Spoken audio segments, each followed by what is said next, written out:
Queremos saludar a la gente que está en las ciudades, en los pueblos, que está en Estados Unidos, que está en Argentina, en Colombia, en Haití, en Panamá. Queremos saludar a la gente que también se conecta con nosotros en Europa, Canadá. Así que saludos para todos. Sigan conectados con nosotros a través de nuestro canal, que le vamos a seguir trayendo una palabra de la revelación de Dios para este tiempo.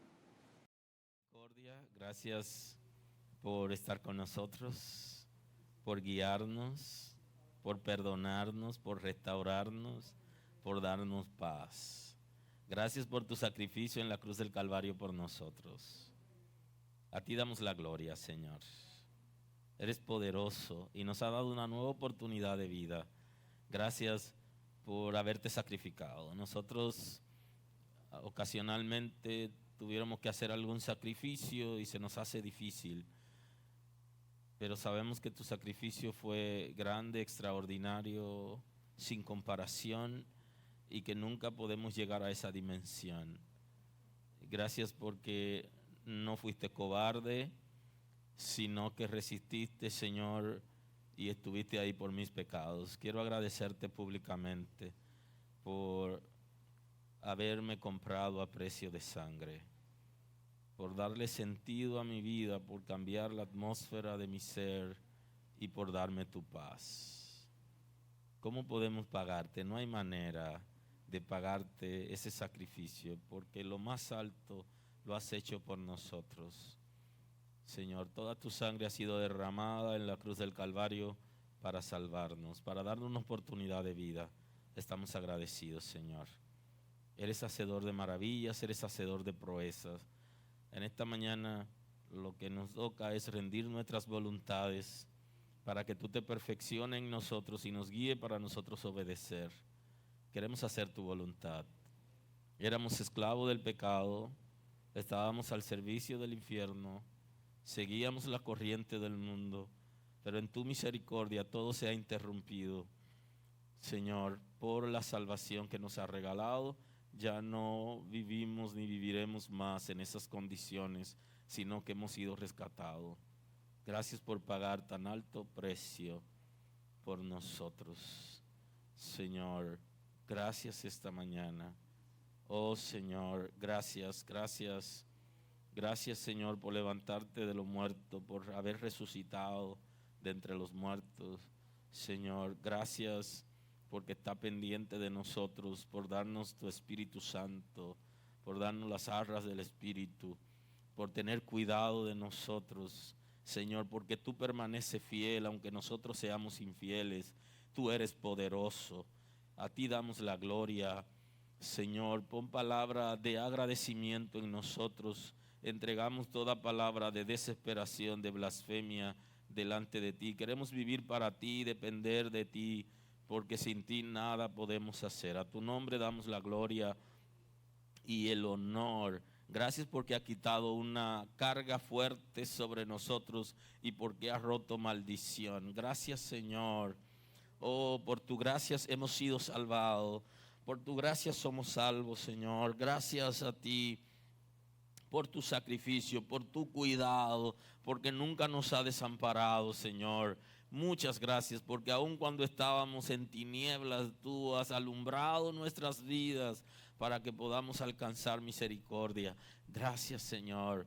Gracias por la justificación. Gracias por la santificación, por la regeneración. Gracias por la adopción. Gracias, Señor, porque toda ley que era contraria a nosotros fue clavada juntamente en la cruz. Gracias, Señor.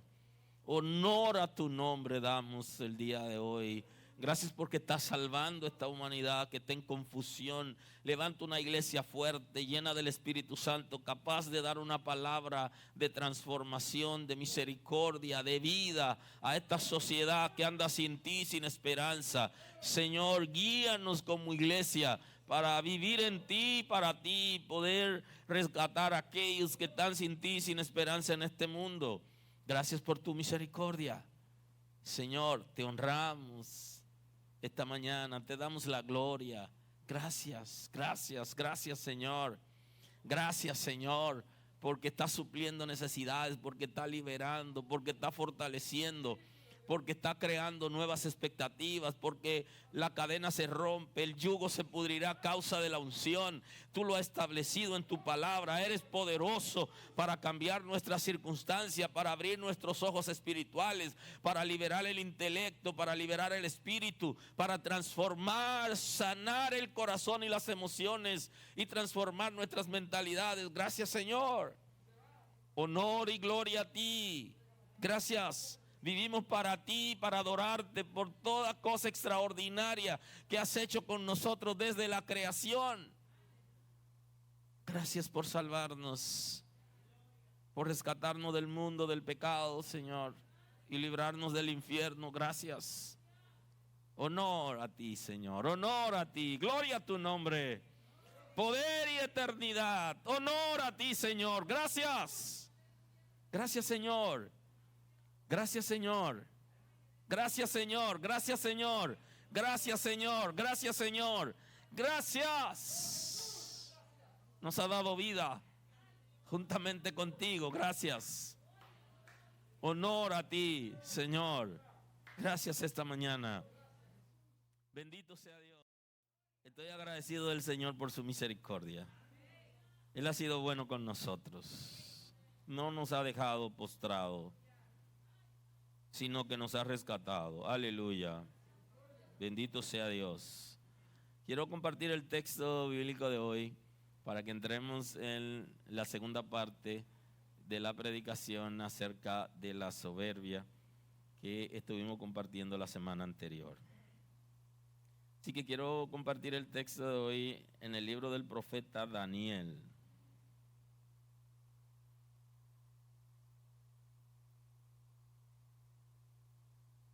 Libro del profeta Daniel.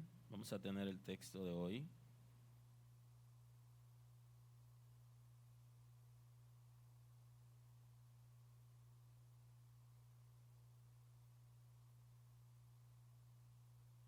Daniel capítulo 4, vamos a tener la escritura. Libro del profeta Daniel, capítulo 4.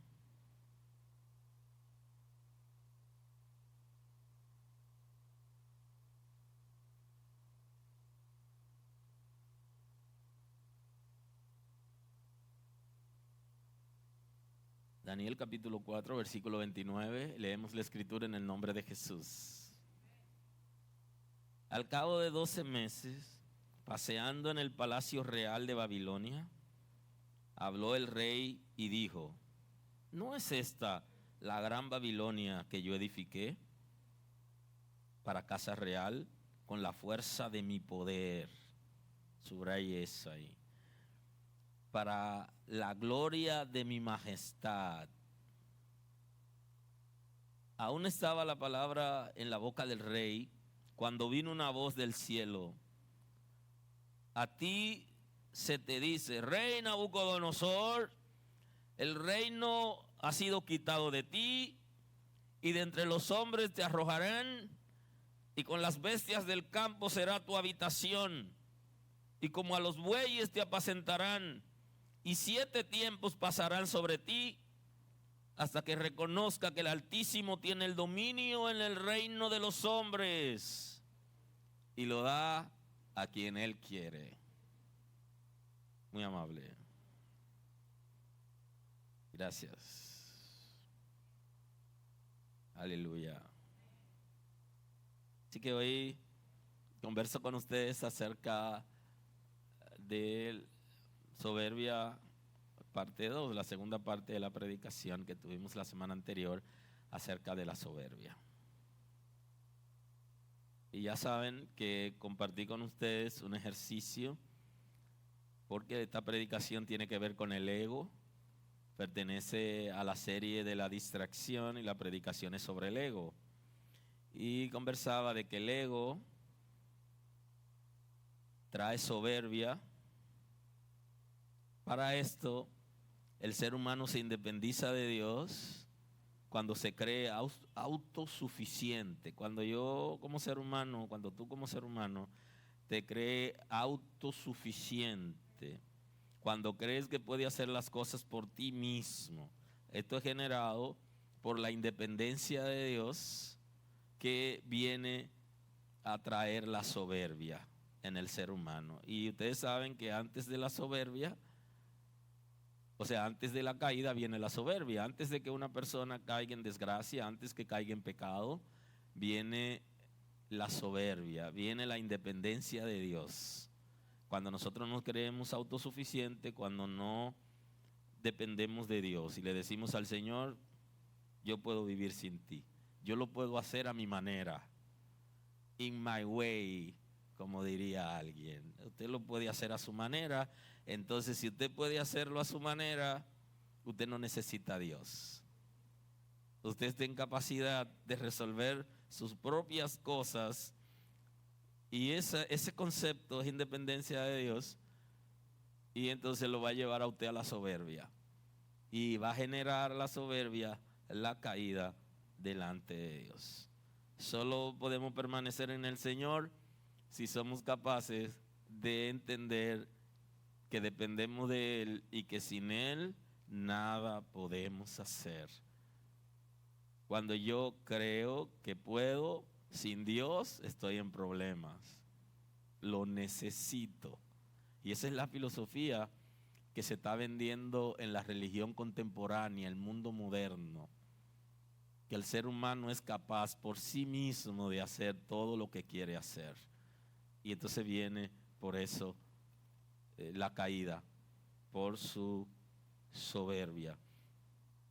Y concluía justamente la predicación conversando con ustedes cómo el ser humano, aún teniendo conocimiento de Dios, Dios le da las cosas, y esas cosas que Dios nos da nos llevan a distraernos y a creernos autosuficientes, y luego caemos de la gracia, porque atesoramos eso, nos adueñamos de eso, y como el enemigo sabe que no puede quitárnosla ni puede impedir que Dios nos la dé, entonces trata de distraernos para que nosotros no aprovechemos al máximo aquello que Dios nos ha dado.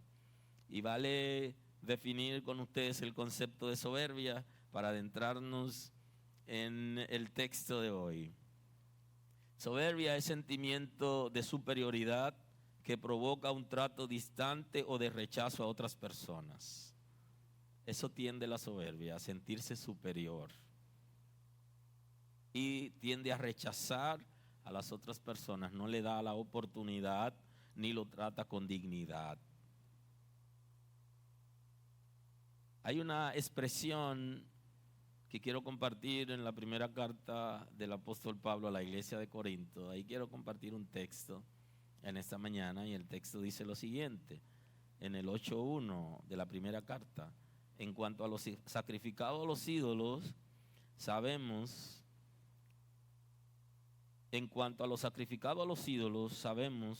que todos tenemos conocimiento. Punto. El conocimiento envanece, pero el amor edifica. O sea que, de acuerdo a la expresión bíblica que tenemos esta mañana, el conocimiento puede llevarnos a la soberbia, porque puede llevarnos al envanecimiento, a creernos que somos más que los otros y desencadenar en nosotros la soberbia. ¿Cómo pasa? Sí, la preparación académica, el conocimiento de la palabra de Dios, el conocimiento de las cosas puede llevarnos a ser soberbios. ¿Qué es el concepto conocimiento? ¿De qué hablamos? La facultad del ser humano para comprender por medio de la razón la realidad de sí mismo y de las cosas. Cuando nosotros nos volvemos intelectuales, cuando tenemos conocimiento de teología, conocimiento de Dios, conocimiento de ciencia, profesionales acabados, capaces de guiar a otros, tenemos que manejarnos con cuidado, porque el conocimiento tiene la tendencia a envanecer a la gente. El conocimiento tiene que ver con la información adquirida por una persona a través de la experiencia o de la educación. Gente que tiene una experiencia extraordinaria y tienen una gran formación, pudieran en un momento ser soberbios porque el conocimiento tiene esa tendencia. Está ligado al entendimiento y a la inteligencia. Está ligado al conocimiento. Y la inteligencia es la facultad de la mente que permite aprender, entender, razonar, tomar decisiones y formar una idea de la realidad. Es una habilidad que tiene que ver con la razón y sirve para planear y resolver problemas. Entonces, cuando yo estoy en esa capacidad de resolver cosas, los conflictos que se presentan, todo lo que está alrededor de mí, yo lo tengo todo controlado y todo resuelto. Eso puede ser delicado. Y eso es bueno, pero puede ser delicado. Porque el conocimiento tiende a envanecer y puede generar en nosotros la autosuficiencia. Y de ahí es que el apóstol Pablo está trayéndonos esa expresión. El conocimiento envanece, pero el amor edifica.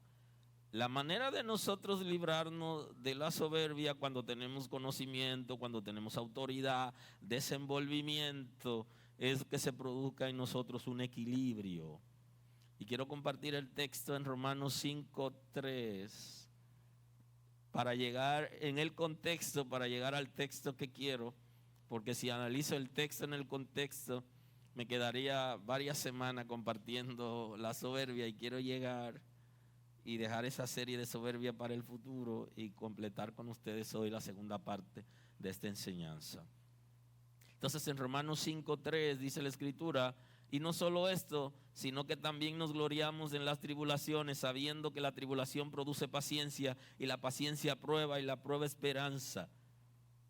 Y voy con el texto que quiero compartir. Y la esperanza no avergüenza, porque el amor de Dios ha sido derramado en nuestros corazones por el Espíritu Santo que nos fue dado. Ojo con esto. El conocimiento envanece.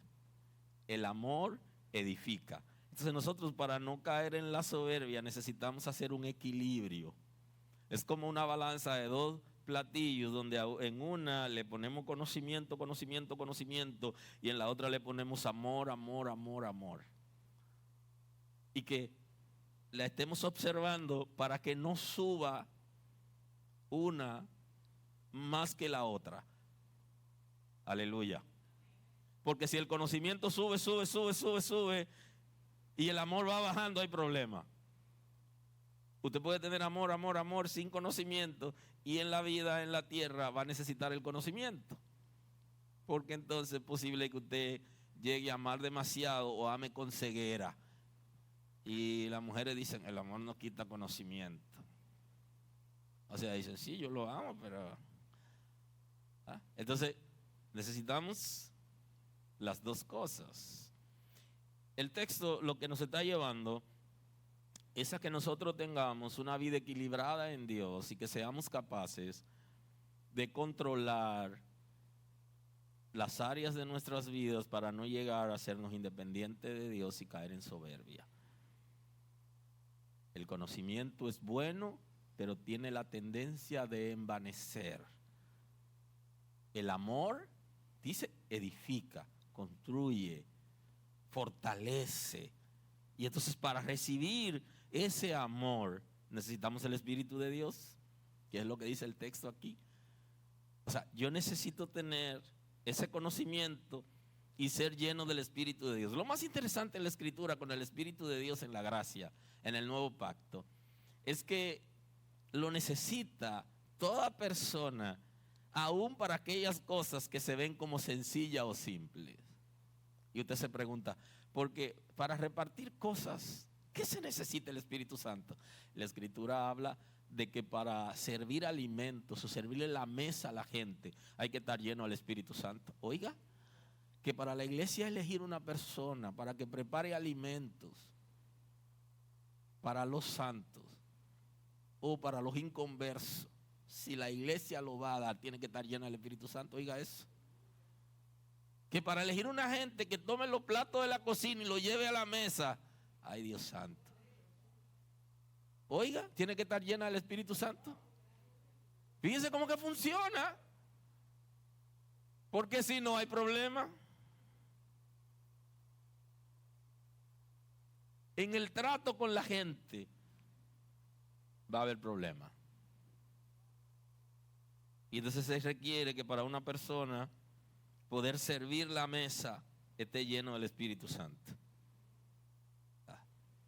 ¿Sabes lo que quiere decir eso? Que para esas cosas que nosotros vemos sencillas, la persona necesita estar lleno de amor. Lleno de amor. Que lo que sea que vaya a servir, sea poco o sea mucho, esté lleno de amor. Porque el amor de Dios ha sido derramado en nuestros corazones por el Espíritu Santo que nos fue dado. Quien ha derramado el ágape en nuestros corazones es el Espíritu de Dios. Y entonces Pablo, cuando escribe a la iglesia en su primera carta a los Corintios, está diciendo que el amor edifica. Y para estar lleno de amor necesitamos que el Espíritu de Dios esté en nosotros.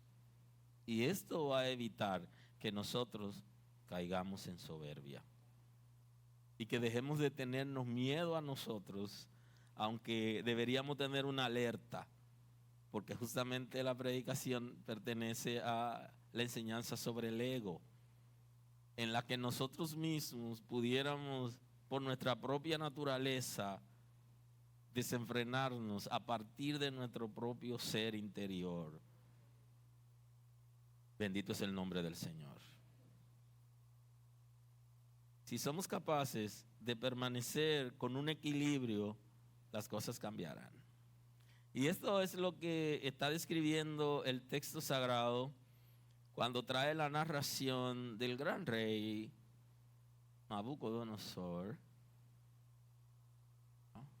La cabeza de la estatua que aparece en Daniel.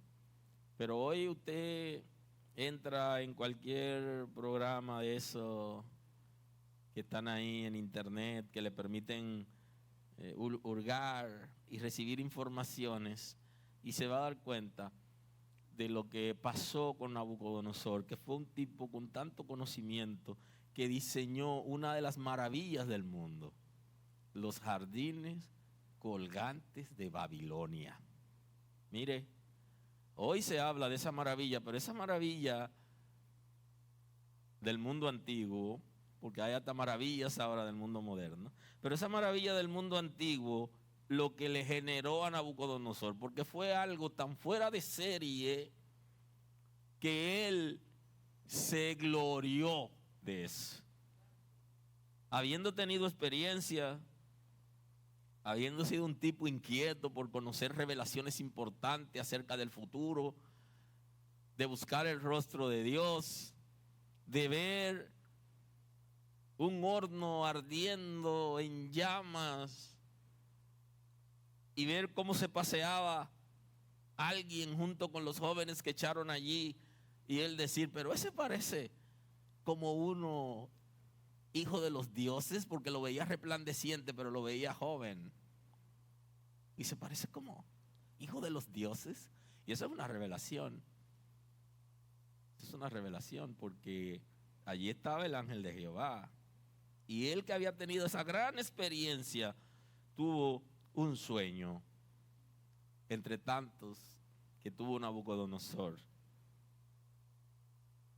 Porque hay sueños que son producto del pasado, hay sueños que tienen que ver con el futuro, y eso es natural en el ser humano, pero hay sueños en los que Dios interviene con el propósito de darnos una palabra de alerta a nosotros, y en ocasiones, en este caso, una palabra profética. Y él, Nabucodonosor, había tenido esa gran experiencia siendo gentil. No era judío, pero por haber tenido contacto con los judíos, su vida cambió. Cambia la vida de la gente que tiene contacto contigo en el trabajo, en la calle, en el edificio donde vive. La gente tiene respeto por Dios por haber tenido contacto contigo. Eso es sumamente importante. Porque Daniel, Misael, Ananías y Azarías trastornaban a su paso. Donde quiera que pasaban, trastornaban. Inmediatamente llegaron a Babilonia, le complicaron la vida a la gente. ahí mismo comenzaron a tener contacto con Dios y ser trastornados. Dice, no, tú tienes que comerte, ustedes tienen que comerse esa comida. Ustedes están volviendo locos, yo soy una autoridad, ustedes se la comen porque se la comen. Espérate, papá, espérate. Te vamos a obedecer, pero a una prueba con nosotros, a ver. Y si todo sale bien, nos deja tranquilo. Y si no, nos la vamos a comer. Pero dame un chance. Y estos tipos son como raros. Son esos descendientes de Israel, esos judíos extraños. Hasta que comenzaron a hacer proezas. Dios comenzó a hacer proezas a través de ellos. Por su desafío, por su compromiso, por su fidelidad, por la vida de principio, por su arraigo. Pusieron a Dios por encima de sus propios deseos y de su propia vida, de sus propios intereses. Lo que muchos de nosotros todavía no hemos hecho, que seamos capaces de poner nuestros intereses por debajo del reino de Dios, del servicio a la gente y la dedicación. Ellos lo hicieron. Nabucodonosor tener contacto con Daniel, con Misael, con Ananías y Azarías, su vida se trastornó y tuvo grandes experiencias. Y aquí uno de esos sueños trae una interpretación peligrosa, porque al mismo rey le revelaron que su soberbia lo iba a sacar del palacio, que su soberbia lo iba a sacar de la autoridad que tenía, que su soberbia lo iba a llevar al fracaso total. Vi en mis visiones, en las visiones de mi cabeza, mientras estaba en mi cama. Estoy en el versículo 13 del capítulo 4. Narra el rey: vi en las visiones de mi cabeza mientras estaba en mi cama, que he aquí un vigilante santo descendía del cielo y clamaba fuertemente y decía así: derribad el árbol, cortad sus ramas, quitadle el follaje, dispersad su fruto. Váyanse las bestias que están debajo de él y las aves de las ramas, mas la cepa de sus raíces dejaréis en la tierra con atadura de hierro y de bronce. Entre la hierba del campo sea mojado con el rocío del cielo, y con la bestia sea su parte entre la hierba de la tierra. Su corazón de hombre sea cambiado y le sea dado un corazón de bestia, y pasen sobre él 7 tiempos. Dice que sueño. Así se levantó un día el gran rey, el poderoso rey de Babilonia. Se levantó turbado, porque en el sueño le dijeron que había alguien superior a él que dio una orden, y entró en crisis. Vi en las visiones de mi cabeza mientras estaba en mi cama, he aquí un vigilante santo descendía del cielo. Con todo y eso, ya Nabucodonosor, esa influencia de los judíos, de haber estado cerca de esta gente fieles a Dios, lo hizo a él cambiar su lenguaje, manejaba conceptos importantes. Oiga el concepto: vigilante y santo. Ese es el concepto que él describe en su sueño. Ya su lenguaje había cambiado. Y entonces aquí él está describiendo que alguien santo, pero que tenía autoridad, vigilante, que estaba pendiente de él, dio órdenes importantes, y cualquiera se turba. Inclusive le dieron hasta el tiempo que él iba a estar en esquizofrenia. Le dieron el tiempo, 7 tiempos. Completo le dieron el mensaje, pero él no lo entendía. Corten sus ramas, dicen en lenguaje popular, desparpájenlo. Empujen a todo el mundo, rompan fila. Todo el que está alrededor, quítese. Todo el que depende, quítese. porque va a entrar en una crisis. Pero esto tenía propósito de conocer a Dios. Y fíjese hasta dónde la soberbia puede llevar a gobernantes, a líderes políticos, a personas de importancia, a líderes religiosos, a creyentes de las iglesias, a líderes en las iglesias. Puede llevar el conocimiento, puede llevarlo a envanecerse y caer en soberbia. Y se da una orden del cielo: déjenlo solo, recójase todo el mundo, que ya no hay nada que buscar en él. Y todo el mundo se recoge. Y este es el sueño que tiene Nabucodonosor. Y en el versículo 24, Daniel le dice lo siguiente: esta es la interpretación, oh rey, y la sentencia del Altísimo. Oiga, aquí hay una interpretación, pero fíjese cómo comienza Daniel. Como él le habló de vigilante santo, Daniel le dice: sentencia del Altísimo. En el cielo se decidió por la autoridad máxima de todo lo que existe, el Altísimo. Y es interesante porque el Altísimo aparece también en una expresión de soberbia, porque esa es la expresión que utiliza Satanás para referirse a Dios, para referirse a Jehová.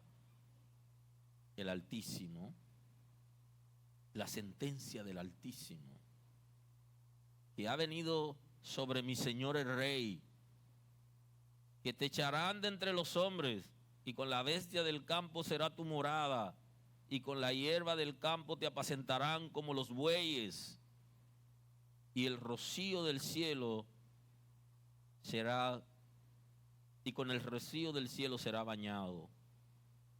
Están sentenciando a Nabucodonosor en la interpretación a un estado de demencia, de locura, como la gente le llama, a una crisis de esquizofrenia en la que él iba a salir a la calle, como usted ha visto personas que tienen años, que no se recortan las uñas, que no se recortan el pelo, que no se bañan, y están en la calle buscando en los zafacones. Y usted dice: pero un rey, una persona a la altura de Nabucodonosor y con el conocimiento de Dios y la experiencia extraordinaria que había tenido. Sí. Su grandeza, el conocimiento, el sentirse la gran cosa, que las cosas procedían de él, no del Altísimo, el hacerse independiente de Dios, el caer en soberbia, lo llevó a esta situación que está interpretando el profeta Daniel. Con los bueyes y con el rocío del cielo será bañado. 7 tiempos pasarán sobre ti. Ni se imagine, 7 años sometido. Mire cómo crece el pelo en 7 años. Cómo crecen las uñas en 7 años. Es una humillación. ¿Cómo se hace torpe una persona con mucho conocimiento en 7 años? Sin hablar la lengua que habla, sin utilizar su cerebro, sin hacer análisis importante de las cosas que conoce. ¿Qué tan torpe se vuelve en 7 años?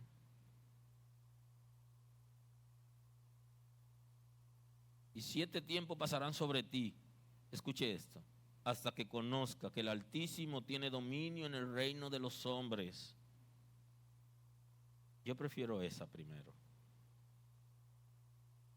Que el Altísimo tiene dominio del reino de los hombres. No tener nosotros que entrar en una crisis difícil por la soberbia, sino antes comprender que el Altísimo tiene control de todo y que debemos obedecerlo. que debemos depender de Él y que no podemos volvernos autosuficientes.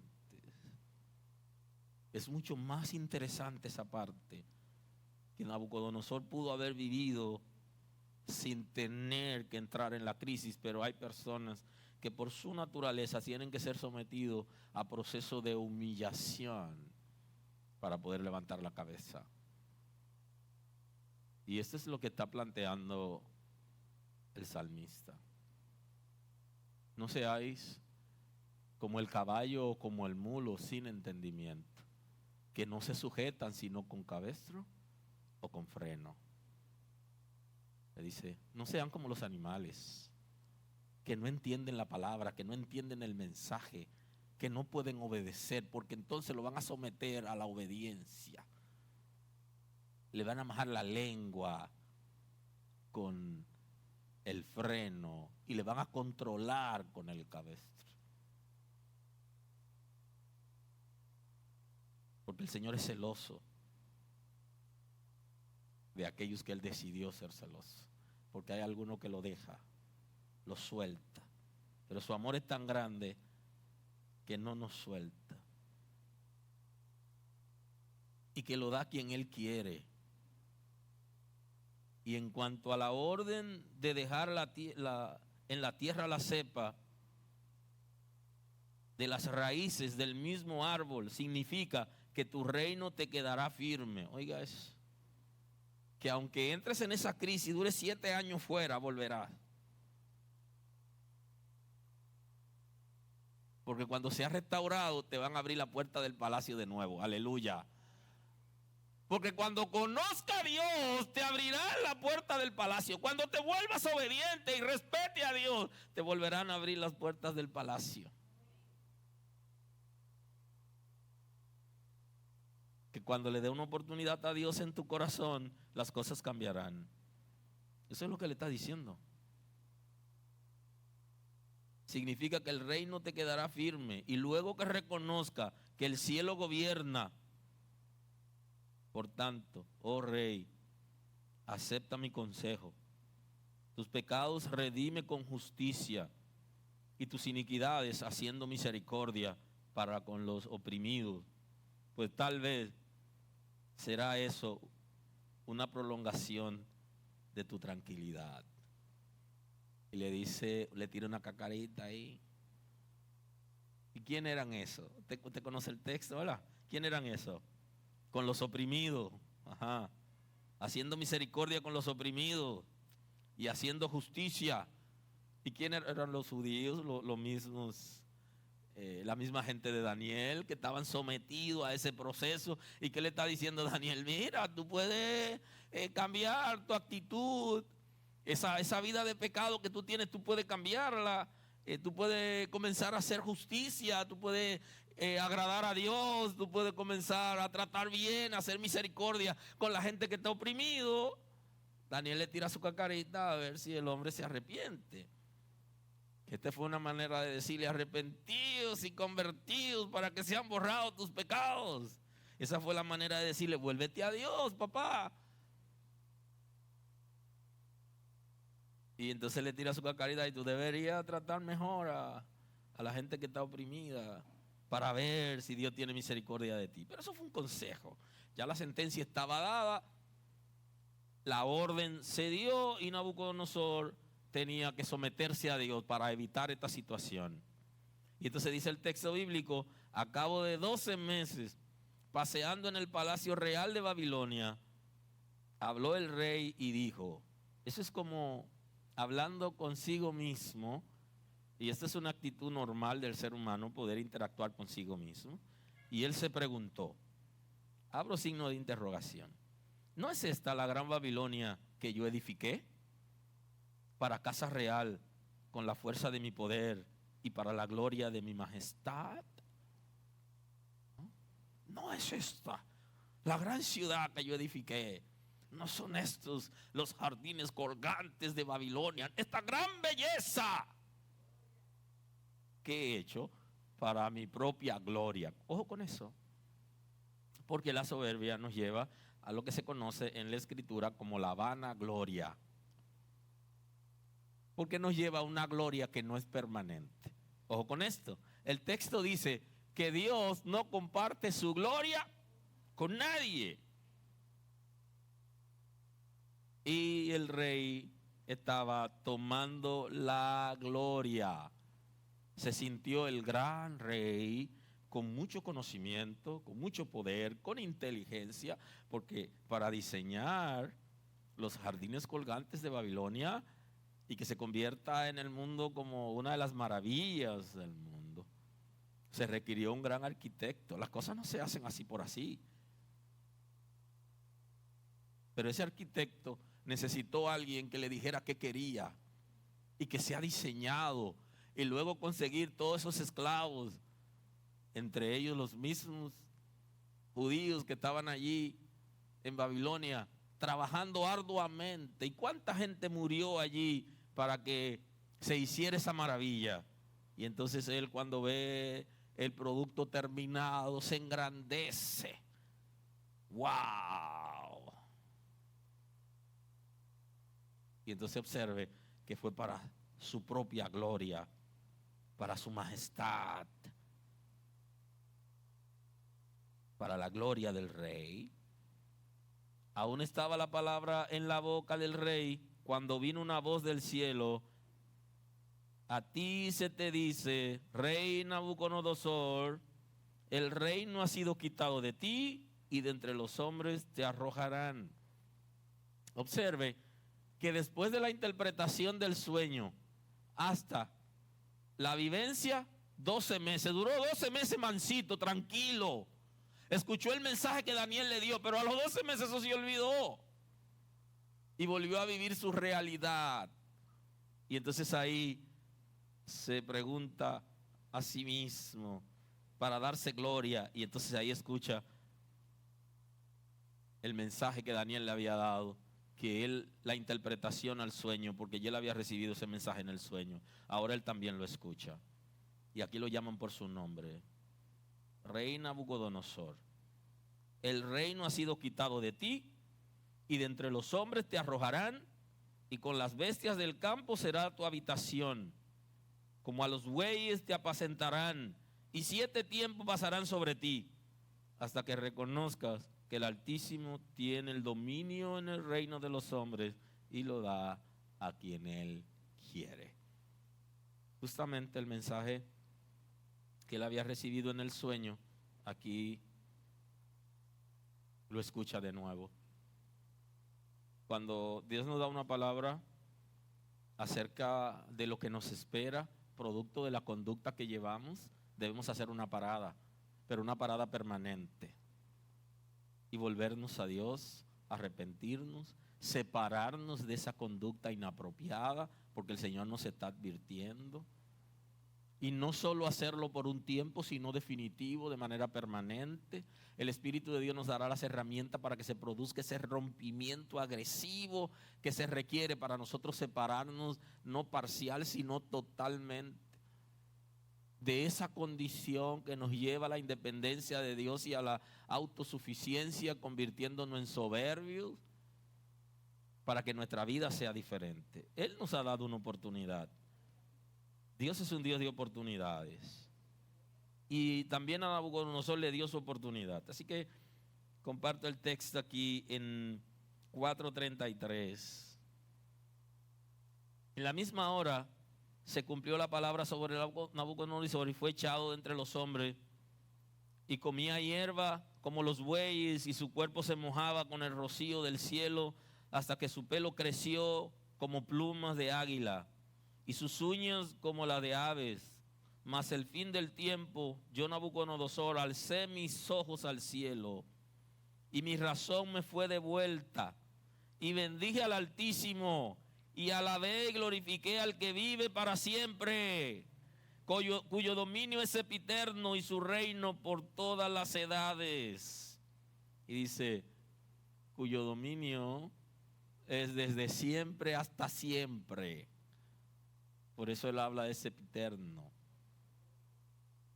Tiene que ver no solo con la eternidad en términos del futuro, sino en términos del pasado. O sea, es eterno. No solo a partir de ahora, sino desde siempre. Así reconoce. El lenguaje de Nabucodonosor era un lenguaje diferente para ser un gentil. Escuche, Nabucodonosor, alcé mis ojos al cielo y mi razón me fue devuelta y bendije al Altísimo y alabé y glorifiqué al que vive para siempre, cuyo dominio es sempiterno y su reino por todas las edades. Todos los habitantes de la tierra son considerados como nada. Él hace según su voluntad en el ejercicio del cielo, en el ejército del cielo y en los habitantes de la tierra. No hay quien detenga su mano y le diga, ¿qué haces? Aquí Nabucodonosor está reconociendo a Dios, su autoridad, se está rindiendo delante de Dios. Pero ¿qué tuvo que pasar en Nabucodonosor para que reconozca eso? Aleluya. Tener grandes oportunidades de servir y conocer a Dios, se revela contra Dios, se cree autosuficiente y Dios le da una oportunidad.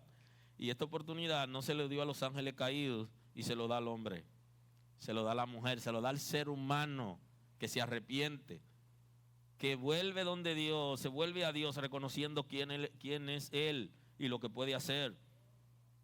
Todos los habitantes de la tierra son considerados como nada, así lo describe.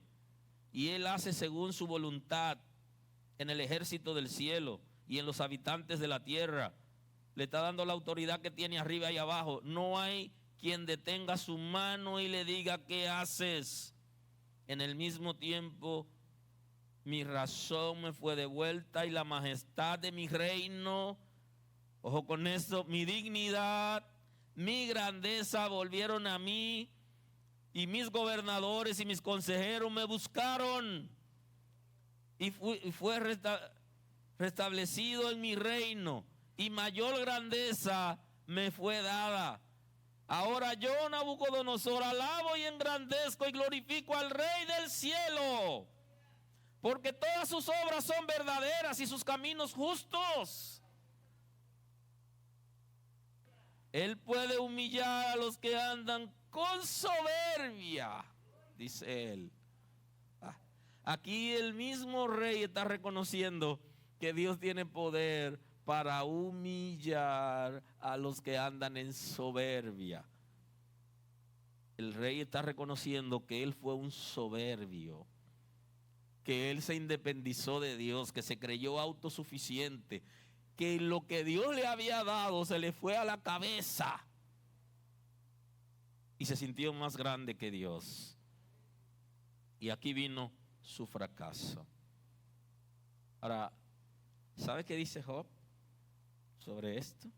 Job dice lo siguiente: tribulación y angustia le turbarán y se forzará contra él como un rey dispuesto para la batalla, por cuanto él extendió su mano contra Dios y se portó con soberbia contra él.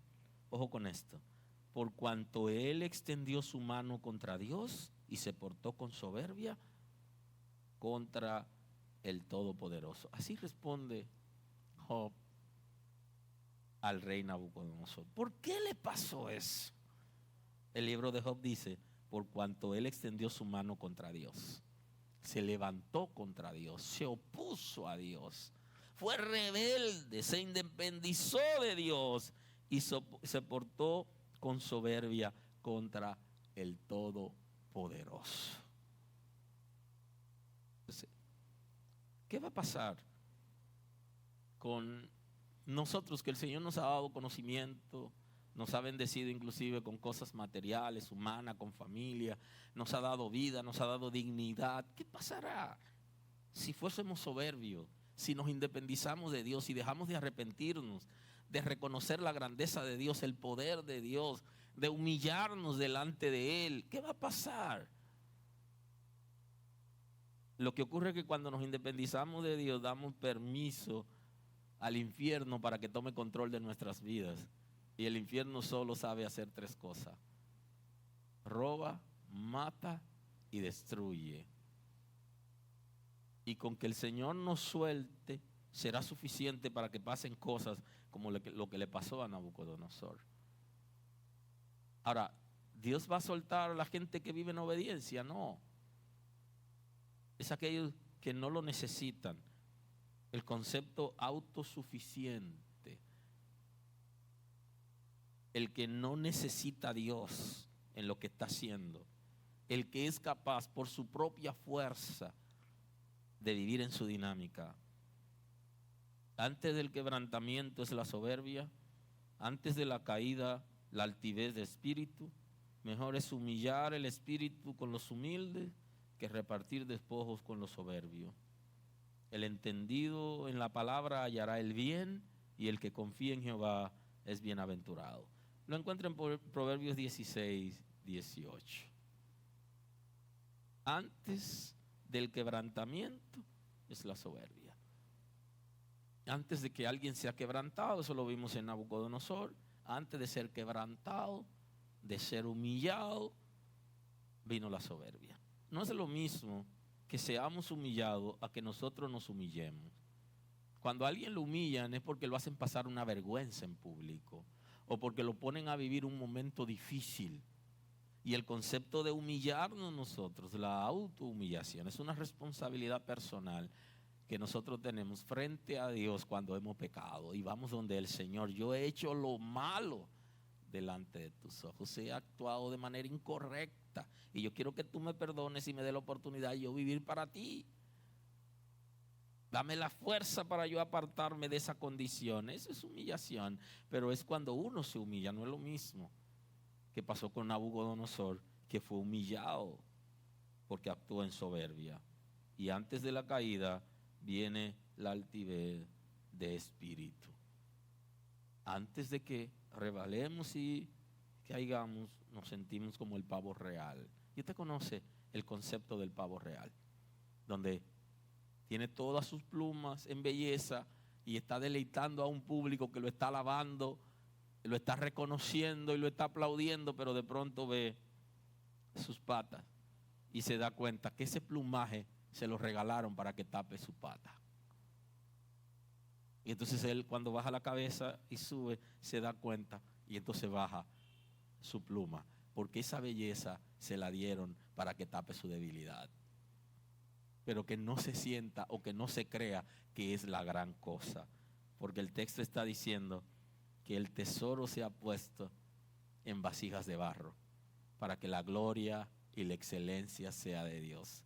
Por muy lejos que lleguemos, por mucho conocimiento que tengamos, por la autoridad que lleguemos a tener, porque la gente nos siga, olvídese que Dios es el poderoso y Él da el poder a quien Él quiere y no hay por qué llegar a la soberbia o la altivez. Mejor es humillar el espíritu con los humildes. Y aquí está, es mejor que usted se humille a sí mismo, que yo reconozca mis debilidades y vaya donde Dios voluntariamente con buena intención, antes que creerme más de lo que realmente soy. Inclusive de no necesitar a Dios. Ese es el punto. Que mucha gente ya llega a un nivel que no necesitan a Dios porque lo pueden hacer. Y eso es lógico, ¿eh? Usted ha hecho una cosa varias veces, vuelve y lo hace, le sale bien, ya usted sabe cómo hacerlo. Pero los hijos de Dios dependemos de Dios y Cristo está diciendo que sin Él nada podemos hacer. Y usted se lo sabe. Ya usted se lo sabe. ¿Y quién como usted para educar y dirigir a otra gente para que también lo hagan? Pero hay que depender de Dios. Porque el conocimiento lo da Él, la fuerza la da Él, el entendimiento, la guianza y sobre todo la vida cada día. Cuando nos levantamos y miramos arriba. Y ese mirar arriba significa bajar la cabeza, buscar a Dios en humillación. Porque Nabucodonosor, cuando volvió en él, miró hacia arriba y reconoció quién es Dios. El poder que hay en él, la autoridad y su grandeza. Y entonces él volvió a ser alguien de importancia. Y todo lo que perdió en la soberbia, volvió a él. Aleluya. Aleluya. Es mejor humillarse, humillar el espíritu con los humildes, El entendido en la palabra hallará el bien, y el que confía en Jehová es bienaventurado. Y ese es el propósito de la palabra, prevenir, para que nosotros seamos bienaventurados y para que seamos entendidos en la palabra, para que hallemos el bien, la benevolencia de Jehová, su misericordia, su visitación, su compasión, que activemos la paciencia de Dios a nuestro favor. Ese es el propósito, y no que lleguemos a creernos autosuficientes. Y el que confía en Jehová es bienaventurado. ¿Cuándo confió Nabucodonosor en Jehová? Después de vivir esa gran experiencia. Nosotros no tenemos que llegar hasta ahí, y ese es el concepto de madurez. Una persona madura no solo tiene un comportamiento conforme a su edad, a su preparación y conocimiento, sino que aprende del fracaso de los demás. Eso es ser maduro. Yo no tengo que vivir lo que vivió Nabucodonosor porque ya yo aprendí con él. ¿Alguien está aquí hoy? Debería ser así, que nosotros aprendamos. Yo no quiero que nadie fracase, pero si alguien fracasó, yo voy a aprender. Y eso es madurez. Y ese es el propósito de la palabra, que nosotros podamos prevenir. Y Dios no nos va a abandonar. Y sus hijos no serán avergonzados. Aleluya. Sometámonos a Dios, resistamos al diablo y huirá. Él va a seguir intentando persuadirnos, pero nosotros vamos a resistirlo en el nombre de Jesús. Y que nos guarde el Señor de independizarnos de Él, ¿ah? Que nos guarde el Señor de la autosuficiencia y que nos guarde de la soberbia. Señor, gracias esta mañana. Te damos la gloria a ti, tú eres poderoso. Esta mañana queremos agradecerte porque has tenido cuidado de nosotros. Señor, porque nos ha guardado y seguirá guardándonos. Te pedimos que nos guarde de independencia de ti, que nos guarde de autosuficiencia, que nos guarde de soberbia. Por tu misericordia, guárdanos, Señor. Danos la sabiduría y el entendimiento para vivir en tu palabra y poder abrazarla con limpia conciencia y permanecer en la gracia. Tú eres poderoso para hacer nuevo todo lo que toca. Señor, gracias porque nos ha hecho una nueva persona. Gracias por tu misericordia. Guarda esta casa, guarda a nuestros hermanos, guarda a los líderes, guarda cada familia y cada matrimonio. Por tu misericordia, Señor, en el nombre de Jesús. Gracias, Dios lo bendiga. Gracias por estar con nosotros escuchando la palabra. Hoy es un buen día para que tomes una decisión para recibir a Cristo como tu Salvador. Nosotros queremos estar contigo y apoyarte en el conocimiento de la palabra. Podemos trabajar contigo un curso de estudio bíblico para que puedas conocer a Dios. Hoy es un buen día. Llámanos o escríbenos por WhatsApp y estaremos contigo en este momento. Dios te bendiga.